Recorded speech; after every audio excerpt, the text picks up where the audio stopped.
Welcome to the Belonging Podcast by Elevate Villages, where we hope to open hearts, widen circles, and live in the belief that we truly all belong to each other. Today, I'm so excited. We are joined by Bryn Bamber, who works with Somatics as a way to come home to ourselves. We have so much to cover today. We're going to talk about belonging to ourselves. We're going to talk about somatics and what that can mean to our physical and emotional well-being. We're going to talk about living in an ashram and about money, power, and the patriarchy. We're going to explore survival and healing and how to be grounded and fully alive. Not much for one podcast. Bryn, welcome. I'm so grateful you're here today. Thank you so much for having me. Yeah, I'm excited for this conversation. So to get the most out of today's conversation, I invite us, myself particularly, to slow down, to notice what's happening inside, and to maybe soften a little bit where we've been holding some tension. So let's take a breath and let's get into it. Bryn, before somatics became part of your work, do you feel comfortable right here in the beginning jumping into what the relationship with your body was like? Yeah, that's such a good question. It's complex. I would say I was raised in a way where I had not a perfect relationship with my body. I had some body dysmorphia, which I think almost anyone socialized as a woman hits at some point, but for the most part not. I was raised with a pretty good health mindset. So I was lucky in that way. The ways that I had challenges was I would dissociate a lot. I had very high anxiety and would not be connected to my body's feelings as a way of coping with stress, with juggling lots of balls at once. And that led to burnout and other things. So on the health front, I had a good relationship, but on the mental health front, not so much. That's really interesting to me. Tell me more about disassociating with your body or your mind. Yeah. I would get an example is I'm 5 minutes late for a meeting. I can feel stress, but I can't really feel anything else happening in my body. I believed that being 5 minutes late was a huge problem. I wasn't really grounded in reality. Reality was people are 5 minutes late for a meeting. They don't get fired over that type of a thing. It's not a big deal. If I looked around, the work that I do with clients now, sometimes I'm having them look around. Is there a lion? Is there a bear? Is there a reason that you're in fight, flight, freeze? Dissociation is more the freeze. And if there's not, you actually don't need the blood pumping to your arms and legs so you can run and fight a bear because you're 5 minutes late to a meeting. I would freeze, numb out, but focus, very focused on getting to the meeting and trying to only be 3 minutes late, even though now I look back on it and I'm like, whoa, why was I in such an intense emotional reaction? What would have felt different had you not disassociated when you were 5 minutes late? And then you're kind of maybe, I'm taking this as you were in auto mode. You Yeah. were functioning, but you maybe didn't feel it in the moment or remember, or maybe couldn't be the best self. No. I So cut people off. I would do things that are out of that don't align with my values, right? I think if I could be grounded and be in the place of, okay, I want to make up time if we can, right? If we can cut off 2 minutes and only be 3 minutes late, that would be great. But it's not this life or death type feeling of we need to get there as soon as humanly possible, as opposed to just being, okay, we're late. Let's see what we can do. But also we don't have to cut people off. yeah, I hadn't realized until recent years that I disassociate a lot when I'm in critical conversation environments. And it's that thing where I always review that conversation 10 times or 20 times later. And I wish I would have said this. I wish I would have said that. What are the reasons we disassociate? Yeah. It was a common thing for me. So I have a lot of like kind of internal research and then some external research too. I think a lot of these patterns come from childhood and what worked with our primary caregivers or parents. As a kid, you have to keep that relationship healthy at all costs.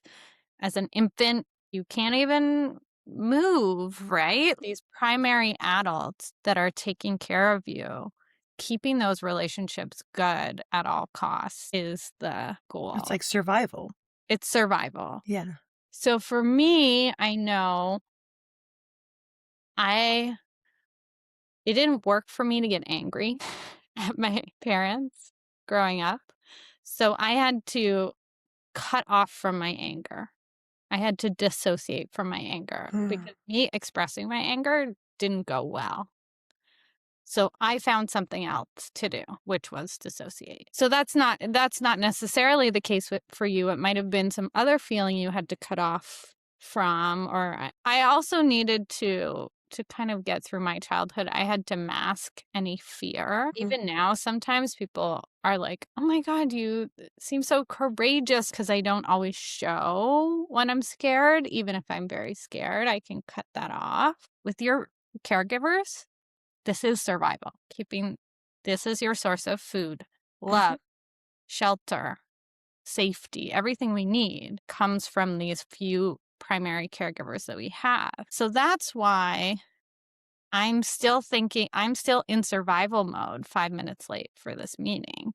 I still think it's survival, even though the relationship with my boss, which maybe I'm projecting a parent onto my boss, is not as crucial, right? If I did get fired, which would be the worst case scenario of being 5 minutes late, Right. I could find another job. When I'm an Right. infant or a 3-year-old or a 6-year-old, I can't find another parent. I can't find another home. So keeping that relationship needs to actually be the priority. But I'm just going into adulthood projecting that because this is what our brains do, right? It takes a lot of calories to change a neural pathway. In times where there wasn't enough food, if it relates to an old situation, just use that old neural pathway. So that's what I'm doing. I'm projecting my parent onto my boss. I'm saying this is survival. I can change that neural pathway, but it's going to use calories, which at certain points in humanity were scarce. So it wasn't worth it. I feel like you're having an Interesting. aha. Absolutely. Yeah. Yeah. There's so many things happening in the body that are relatively primitive that I don't even think about. Why don't I feel safe in this situation? Why don't I feel like I belong here? I'm having to perform. I'm having to be perfect. I'm having to say whatever the other person's going to be happy with me saying. And I'm far, far, far, far away from being a child that had to depend on someone. So that makes a ton of sense that all of those things take calories and our bodies were wired for survival. How do we get out of that Yeah. into feeling our body and being present and being able to choose how we're reacting instead of going into this disassociated, like automatic mode? Yeah. So I'm going to talk about 2 phases. The first phase is called completing the stress cycle. So once your body goes into fight, flight, or freeze, whichever one, or fawn, some sort of reaction, you need to help your body complete the cycle. We sometimes think, oh, I need to resolve the fight with this community member or with whoever to feel better. That's not actually true. The cycle's triggered by an external event, by something coming in through our senses and us perceiving it as dangerous, which in 2026 sometimes is a text, right? You get a True. text that indicates someone's like, maybe not happy with you, you go into fight, flight, freeze. I know I have done that many times. I will do it again. To help your body complete the cycle, research shows the easiest way is moving your body. So walking, running, swimming, dancing, whichever one you like, right? We all actually do know how to complete the stress cycle, and we have probably a go-to thing. It's almost like when I'm working with a client, helping them uncover the tools they already use and encouraging them to keep using them rather than creating a new meditation practice. If you say, oh, I love to go for a long walk and I always feel better, then do that. If you love to go to the gym, do that. If you love swimming, do that. Research also shows conversations, like warm social interaction, even going to a coffee shop, talking to the barista, making a little conversation, that can help. What we're trying to do is get your body back in the present moment where you're safe.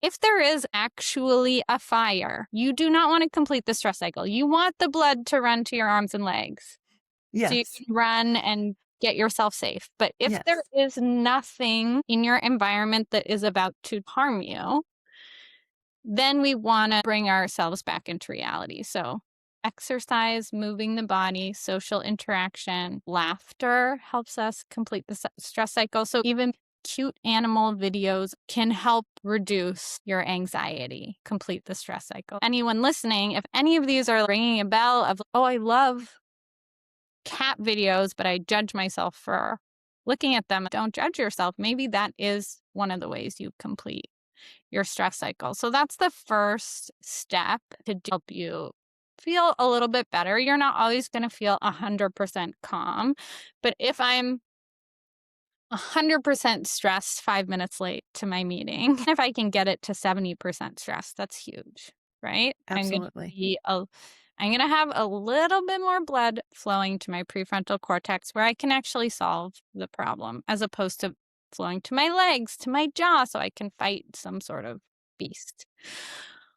The second phase that's important is to start to unravel those original thoughts. So in my example, I'm projecting my parent onto my boss. If I could just say, my parent is not my boss. The only way to get rid of old neural pathways is to squeeze them out of the brain with new neural pathways. There's limited space up here. So there's no way to delete. The only way to delete is you strengthen a new one, and then it kind of elbows out Okay. the old ones. So when did somatics start being something that you were living or using to heal? You know what? Before we go to that question, let's back up a little bit in case our listeners are unfamiliar with somatics. How would you define somatics? Soma just means body. A lot of people are using this word right now to describe anything to do with the body. I'm trained in a particular somatic modality called core energetics, which is in the Freudian lineage. William Reich was a student of Freud, and they had a good relationship until one point when William Reich said, I think the body is involved, and Freud said, no, it's all in the mind, and they split. And then John Parakos was a student of William Reich, and he's the founder of core energetics. So core energetics, the somatics that I'm trained in, actually has some like Freudian roots Okay. and some of Freud's teachings, but actually incorporating the body into it. So one of the ways I describe it is if you imagine a 5-year-old that was really angry, but had learned with their primary caregivers that expressing the anger was not going to go well. They were going to get made fun of or shunned or hurt or something negative was going to happen. The way the kid would hold that anger in is by holding their breath. Like the kid wants to, like if you're not on video, I'm like, punching the air. They're going to tense their shoulders, maybe tense their jaw, hold their breath a little bit to keep that anger in. Then if you do that over years or decades, I did it for decades. Many of my clients have done this for decades. You end up with bands of chronic tension in the body. So if you're an anger suppressor, you have chronic tension in the shoulders, neck, jaw, hips, all those places where you would, as if 5-year-old, just be like, you're tensing that over years. You can actually start to break up this area of tension, teach your nervous system that it's safe to be angry now, not so that you go punch your boss, but so that you know that it's safe to have even the tone of anger in your voice and start to learn that it is safe to disagree with people. I think this is actually with belonging and community. This is so relevant because if we never disagree, if we never bring our resentments or our struggles or the things that are not going well in a community, what can happen? I know with the kind of anger suppression I would do, it's like you suppress, you suppress, you suppress, and then you break, you explode. And or you resent all the people around you and you're never going to show up fully Yeah. anymore. Yeah. Yeah. And you feel disconnected or you feel like Yeah. they don't understand you or you Yep. leave the community because you're like, F them. Yeah. So the kind of somatic work that I do can be very gentle. It can be as gentle as breathing. It can be as intense as kicking and screaming. Mm. So learning to release like all that pent up, that places you put the energy, the tension, the disappointment, the shame, whatever. If you didn't work through it, now it's stored somewhere in your body. Mhm. Okay. And like learning how to release that and learning not to store that stuff moving forward. Like actually show Yeah. up, whatever the issues are, learn to deal with them, learning. Yeah. Yeah. Anger helps us create healthy boundaries, right? It's the energy in our body that says, whoa, that wasn't okay. I didn't like that. Sometimes it can be a complete projection, but often there's some truth there of you crossed my boundary in some way and I don't want that to happen again. And how can we work through that as community members together? Got it. Got it. So, Bryn, I know that you spent some time of your life in an ashram. Is that correct? Is Hmm. that before or after your somatic work? It's before. Before. Okay. Can we go back there? Please tell me Yeah. what brought you to say, hey, I want to go live in an ashram. Tell us about this. Yeah, so I was in dissociated a lot and that led me to burnout. So I graduated from school. I got my dream job at a nonprofit working with marginalized youth. I loved it and I burnt out within a year. I basically got to the point where I had decided to quit and I didn't know what I was going to do. And I didn't want to get another job because I was like, this is my dream job. So if I look for a job, I'm just going to be looking for the same job, but I'm not okay. Uh, Even though I love this job, I'm not okay. So I was looking into different options, and a friend of mine had lived at this particular ashram and had come back and had a powerful experience there. it, I wasn't immediately like, I want to go. But then when I was at this crossroads of, I'm quitting, I don't know what to do, I decided to try out this ashram. Initially, I signed up for a month. I didn't go in thinking, oh, I'm going to be here for years. I went in saying, I'm going to try this for a month. I'm going to see how it goes. And then I had a good experience and I decided to extend and I kept extending to the point where I was there for 2 years. 2 years living in an ashram. And Yeah. where was the ashram? In British Columbia in the west In coast of BC. Canada. Yeah. Okay. Tell us about it, especially your first noticings. And I've not been to an ashram. What were the benefits? What did you learn? How was community built there? Could you be fully yourself? Did you belong or did you have to conform? So many questions I have. Ah, I love this. Okay, so it's called Yashodhara Ashram. When I first went, I think when people first arrive, it is a little bit of culture shock I'm because sure.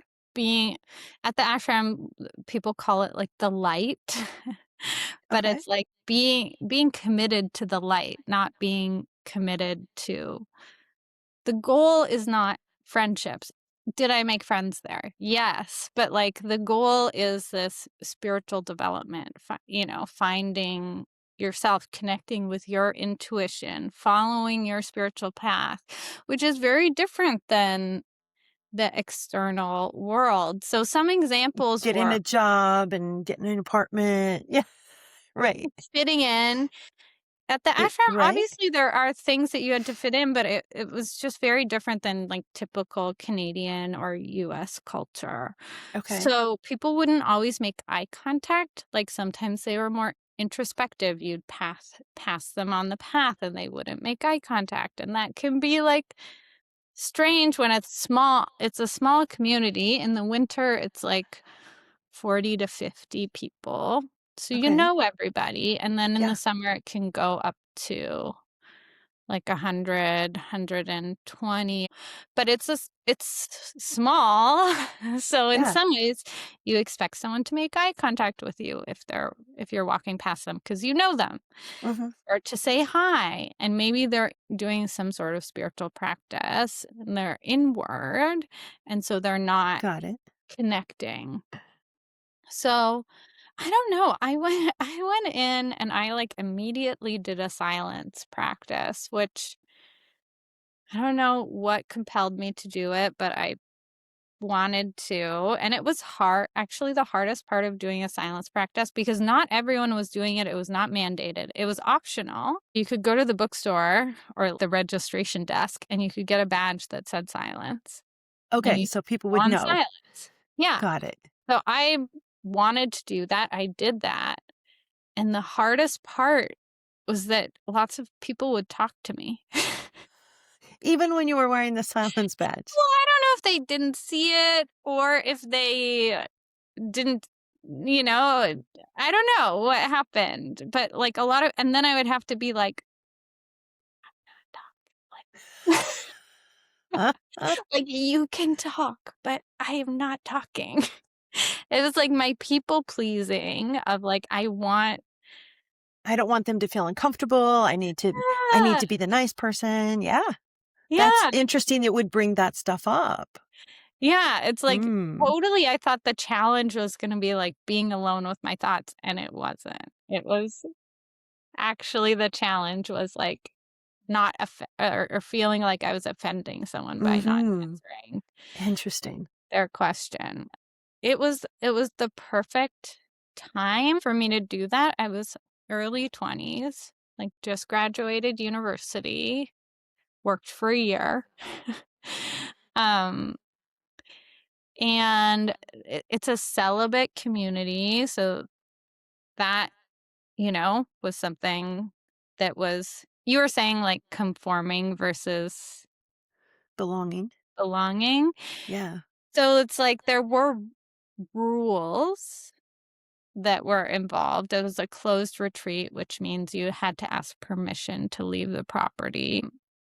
So there were some rules, but I think because the focus is connecting to your intuition and what does your intuition want for you, that value allowed for individuality.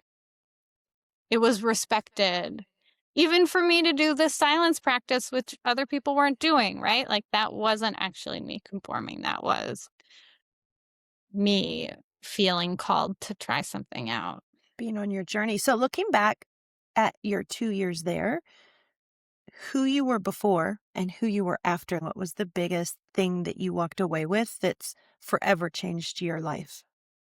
It was huge. It was my first foray into any kind of personal development or healing or, anything of that matter. I think it's so funny what's coming up is some perfectionism. Some of this, okay, so I was talking about how I'd be in fight or flight. We can't be 5 minutes late for the, like, you could call that perfectionism, right? You could call it Absolutely. dissociation, but you could call it perfectionism.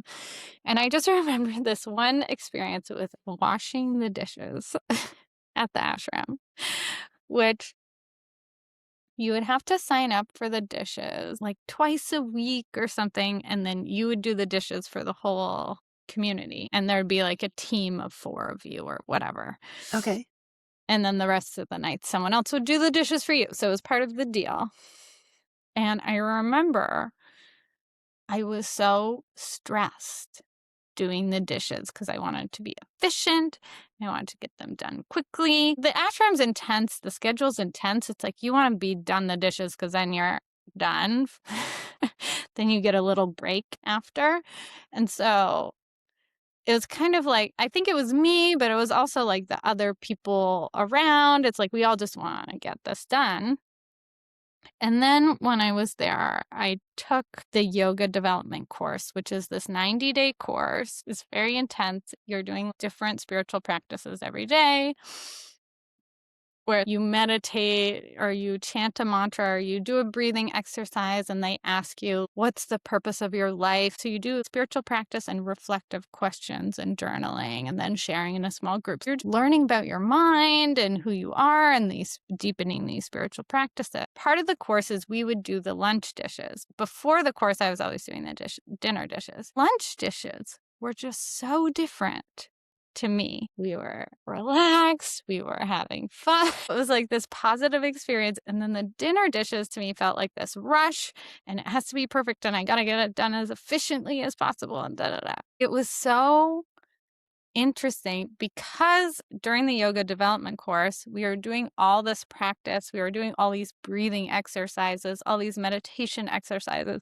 I was just in a different state when I entered the dishes. There was actually no difference between the lunch dishes and the dinner dishes. But because I entered in a grounded, embodied, I wasn't dissociated, right? I Mm-hmm. was my body because we'd be doing yoga or doing meditation. I could do the exact same thing and enjoy it and not rush through it because it wasn't so painful. I was actually grounded Yeah. while doing it. And I think it was because we were all like the whole team was doing this course, right? So we're all coming in grounded and resourced, and we're doing the dishes and then going on. And I know that doesn't seem like a big deal, but it actually was life-changing for me to It's set. see. It feels to me, listening to that story, it feels to me like doing that yoga practice and doing it together and being in this group actually created like this cocoon of belonging for you. So then going and working with these people to do a task, a mundane, task, helped you feel safe and supported and Yeah, happy to be there. Like, do you feel like belonging had a role in that? for sure. Yeah, Yeah. like you go so deep with your group. I think my group was like 17. So it's not a big group Mm-hmm. of people, and you're exploring all these, challenging topics and cool, beautiful topics. So yeah, I think that is a part of it. I think if I was with a bunch of people who I felt less connected to, and they were in Then the you think more about the task instead of just thinking about how you feel in the yeah, we moment with would your be community. laughing. We would be having fun doing the dishes. Right. Yeah. I see how Yeah. that can So I happen. think that, yeah, for So in this world now, there's a very definite us versus them mentality. I know you're in Canada, I'm US, so US, especially us versus them is huge. But even when I think back to my growing up, like to all the different seasons and phases of my life, there's always been that us versus them, us versus them. And so in a lot of studies I've done recently, there's a lot of different reasons for it. But definitely the patriarchy is part of it. And I know you have courses about the patriarchy. So let's shift there a little bit because as long as it goes for belonging, as long as we're not equal, then we don't all belong. There's the us, there's the them, there's the me, there's the different. Mhm. There's I'm over you, or I'm more important than you, or I'm richer than you, or I have more power than you. And so that creates separation. Mhm. My premise is that I believe that we all belong to each other. If somebody needs something, if they were my person, my close person, maybe a parent, maybe a lover, maybe a best friend, and if they were struggling with their grocery cart in the parking lot, it wouldn't matter what I had going on. I would stop and I would help them. But I can see that same human that I don't know who they are.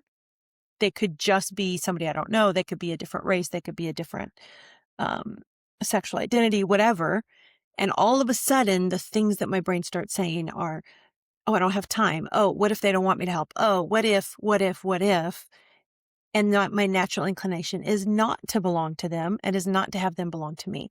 So in my idea of if we all believe that we belong to each other, we would show up differently. So now put the lens of patriarchy on it. What does that do to us, like in our body, not just socially, but somatically? Like, how does the patriarch show up in different ways to continue to disconnect us, to continue to make it about us versus them? And how do you see that we can take a step towards healing rather than away from and creating more division?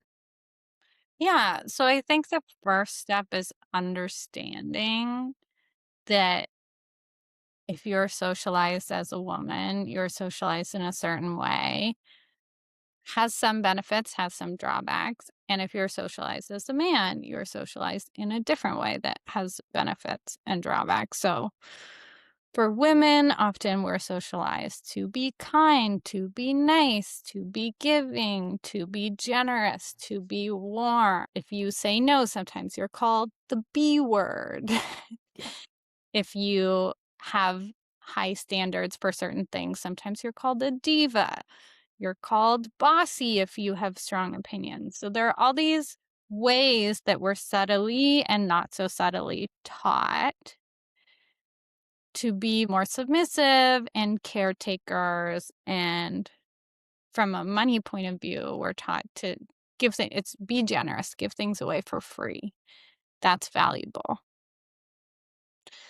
If you were socialized as a man, you were taught show anger, but don't show any other emotion. Be strong, be the breadwinner, be, sexually virile and Mm, sleep with the hottest girl ever.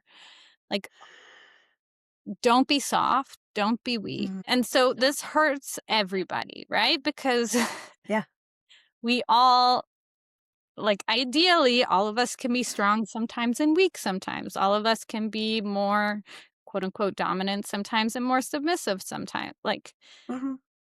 ideally, as humans, we get to have this experience where sometimes I can be bossy and it can be seen as leadership, and sometimes someone socialized as a man can cry and be sad, and that can still be seen as a valuable human, not weak or a sissy or even worse words that I won't say. The first step is to just understand sometimes the reason I can't connect or the reason I'm doing this behavior is just from this socialization. And if people are socialized as a man, sometimes they're going to push your boundaries a little more because they were socialized to be more assertive. It's maybe not because they're evil, it's because of their socialization. So I think just like understanding that this system isn't great for anybody and but it impacts everybody. Yeah. And I'm still trying to reprogram my brain even over a decade of being aware of this, and then I can still see myself falling into people pleasing, which more often folks socialized as women are gonna people please, right? Yeah. Yeah. Yeah. So with Elevate Villages, when we think of building the village, part of our governance and our cultural blueprint is to design a partnership based community. And how would that support connection instead of hierarchy? So, if you could just sort of imagine with me, like we'll send our Mhm. intentions into the future Elevate Villages community, what's one thing that you might bring to the culture of a village? And we're talking 80 to 100 people here. Primarily, it will be youth aged out of foster care, and there'll be about a quarter to a third of the citizens that are just regular citizens, so that we have neighbors we can learn from, and building a community. From your experience and your learnings, what's one thing that you would bring to the village to sort of support the partnership, um, non-hierarchical culture that we're going to be building? Yeah. So many things. I mean, that's Have fun with it. Have fun with it. yeah, I mean, it's cool that it's 80 to 100 people and that I lived in this community that was like that many people. I That's thought of cool that. to Yeah. kind of think about that. Yeah, I think seeing conflict as a positive thing and having systems or agreement or ways to negotiate conflict, but to Mm, see conflict as a good thing because sometimes when there's conflict, you come up like it's like, I think my way is this way, and I'm in a conflict with someone, and I'm like, here's an right. example. I live with roommates, so I live Okay. in, I mean, kind of a community, and I was in a conflict with a roommate about the living room. My roommate was leaving his musical instruments, these giant cases, right? He's a musician. So he was Okay. leaving the stuff. And I'm like, I want to do my dance exercises in the living room. I want it to be visually. I don't want it to feel like I'm in a storage area. So we were in this conflict and it was not going well. Anyways, we were on WhatsApp, which is not a good, I don't recommend trying to negotiate conflict on WhatsApp. Negotiating digitally. Yeah. Yeah. But we had a house meeting and we worked through some of the emotions around it. And then once we'd worked through the emotions around it, we actually came up with this third idea. So his way was where am I supposed to put my musical instruments? They're huge, they're heavy, I can't carry them up the stairs, da da da. Mine was put them in your room, I don't care, deal with it, you know? The third decision that we made was we had this dining room table in the living room Okay. that no one was really using, and it was this huge piece of furniture. And we came to this realization that none of us are using this. This was left by a past roommate who doesn't even live here anymore. What if we took the table out of the space? Then we could put up a divider. He could have his instruments behind the divider. I would still have lots of room because the table was gone. We came to this third Option. solution. Yeah. It was actually better for both of us, met both our needs. And we wouldn't have come there if I had just surrendered to his, or if he had just surrendered to Uh-huh. my demand. So there are so many systems for conflict that are helpful and useful. Yeah. And I don't know which one would be the best for Elevate Villages, but to see disagreements as a way that can help build a better community for I everyone. love that. I love that the first thing you went to was let's make disagreements a healthy, beautiful thing. Mhm. And what better skills does that give you than in like moving forward into a world to make the world a better place rather than a worse, more contentious, more us and them place to say, wow, okay, we're both humans. We both have a different feeling, but two are smarter than one. We can bring our heads together and come up with the best solution, the getting rid of the table rather than someone foregoing everything that matters to them or a lot of, in this matter, what matters to them. So I love that that's the first place you went for building community is making disagreement a healthy, beautiful thing and just having the tools to work through it. Yeah, and I I love think that. before we could, like, come up with this, like, good idea, we had to process the emotion, so we had to, like, Mm, sit through it. Because when you're emotional, you are in fight or flight, right? Bringing it back yeah. to our earlier conversation. Your blood is flowing to your arms and legs, so you can run and fight, and not to your prefrontal cortex where you're gonna have this good idea. Yeah. So, we had to I had to say, "I feel like you don't care about my needs. I feel like you only care about yourself, and I want my needs to matter in the household." And he had to say to me exactly the same thing. I feel like you don't care about my needs.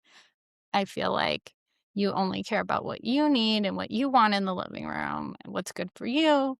And it doesn't matter that, you know, whatever. So we had to do that. And I had to say, I hear you. I hear that you feel like I don't care about you. And that's not how I would characterize my relationship with you, but I hear Right. that that's what you're feeling. And he had to say that to me. And we had a third person that was helping Good. facilitate that, because I don't know if we would have got there just the two of us alone when we're feeling Okay. frustrated and we're in the Yeah. conflict. But Yeah. then once it was like, I had said my intention is to, like, make sure, I want you to have a good living experience in this house, and he kind of had the same intention. Then we were able to brainstorm, but we couldn't go straight Mm, to brainstorming. So just to have a space, or to have even if it's non-hierarchical, it's like, bring a third person into your discussion about this that can help both of you hear each other ideally and understand where you're coming from yeah. before you try to, like, solve it. Because if we had just gone in and tried to brainstorm, it wouldn't have worked. We are both too upset. Great suggestions, great noticing. Thank you for that. Yeah. So, the last thing I really wanted to get into was money and how money affects us, but we are out of time, so we may have to, like, hold that off. But if you're listening, you wanna know, more about what Bryn talks about with getting rid of some of the toxicity around money, I'll have all of her information below in the description, so follow her, whether you want to talk about patriarchy or money or somatics or getting your body to stop holding on to all of the negativeness, all of the frustration, all of the disappointments, anger, all of that. Definitely look up and learn more about Bryn. So, Bryn, in our final moments here together, let our audience know what are some things they can do to get back in their body, start belonging again to themselves. What Yeah. would you? If you're not familiar with somatic work, it can be as simple as just noticing, does it feel good or does it feel bad? When I'm with Melissa, for example, does it feel good or does it feel bad? When I'm doing this particular job, does it feel good? Do I feel better after, or do I feel worse? So it doesn't have to be super complex. It can be very small and simple. Use your body as a compass to help make decisions. Okay. So using your body as a compass to help make decisions. And then from earlier in our conversation, really finding those ways that help you release where you might be storing the trauma or anger, whether it's dancing or taking a walk outside or playing with your dog or Yeah, pets are really good. Moving the body, all of those really help complete the stress cycle, get you to a more grounded place for decision making, or even before you go into a conflict conversation with someone, you could do one of those things. So you go mm, grounded, kind of the that way. makes lots of sense. Yeah, to remember like it's me. Like I'm honoring myself and belonging to myself. How do I actually feel instead of just doing that? Okay, well, I'll just be nice. Okay, well, I'll just do it so that there's no conflict or no hard feelings. And I just won't probably talk to that person again because I don't want to end up in this. Like there's so many backups that we do or that I do, Uh-huh, uh-huh. from years and years of being trained to be a certain way and make nice and make the world good. How do you slow yourself down instead of going directly to the default dissociation or holding it in or not being completely honest with how you're feeling? Is there a way you can catch yourself before that happens so that you can go, ooh, let me take a moment and check in with myself and breathe and feel my body? Yeah, I think for me, it really is like kind of boring, but so effective. Getting enough sleep, eating enough food, exercising, even being with friends. nourishing myself before I get the email or before, like, if I'm nourished on every level in a day, then I'm less likely. If I'm barely had enough sleep, didn't eat lunch, it's like 10 times more likely I'm gonna go into that old pattern. Yeah, like you say, it sounds boring. I think it's sad that that's boring. But yes, the more we care for ourselves, the more we're making sure our body's getting what it needs. Then when we feel it out of alignment, we're going to notice it a lot more quickly than if everything in our life's out of alignment and we're just rushing and rushing in survival mode and just trying to get to the next thing and accomplish the next thing and have the next shiny object. No wonder our world is stuck in chaos and disrepair. Mhm. So Yeah. thank goodness for people like Bryn who are teaching us to breathe and come back into our body and take a moment Yeah, before and just people making some like of those critical decisions. people like Melissa too, who are Oh, creating these communities that are intentional and non-hierarchical and where every voice is valued. That's hmm really powerful. yeah. I think there's so much we can do so much better in this world when we start acting on the belief that we belong together. Because I think intuitively, we all know that. We all belong, we all are each other's. So, Bryn, thank you so much for being here and all of your wisdom.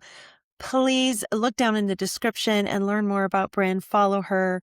If you haven't subscribed yet to Elevate Villages, please do that. That does help us grow and get this word of belonging out to more people. Also, thank you to our patron, Dee Laughlin. Thank you so much for making this podcast possible. And thank you to our listeners, to our viewers who are tuning in. Thank you for watching us and listening. Please drop comments. What else do you want us to talk about? What do you want us to learn about?